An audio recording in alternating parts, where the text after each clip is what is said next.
નમસ્કાર દર્શક મિત્રો, આપ સર્વેનું સ્વાગત છે જીટીપીએલ જૂનાગઢ ન્યૂઝમાં। સૌપ્રથમ જોઈએ આજના મુખ્ય સમાચાર। ગિરનાર ઉપર પ્લાસ્ટિક લઈ જવા ઉપર સંપૂર્ણ પ્રતિબંધ મૂકવા હાઈકોર્ટની ટકોર। કલેક્ટર સહિત પ્રશાસનને કડક થવા કર્યો અનુરોધ। જૂનાગઢ સહિત સમગ્ર રાજ્યના ન્યાયાલયોમાં આવતીકાલે યોજાશે બાર એસોસિએશનની સામાન્ય ચૂંટણી।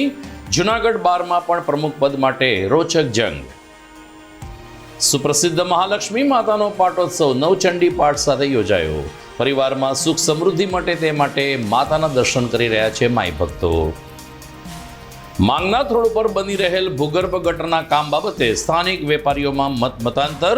મોટા ભાગના વેપારીઓ ભૂગર્ભ ગટર સમયસર બને તેની કરી રહ્યા છે હિમાયત। અને વંથલી નજીક ભાટિયા પ્રાથમિક શાળાના બાળકો માટે ઊભી થશે ટોયલેટ બ્લોકની સુવિધા। અમેરિકાના દાતા પરિવારે આપ્યું અનુદાન। આ તમામ સમાચાર આપણે વિગતવાર જોઈએ તે પહેલા લઈએ એક બ્રેક।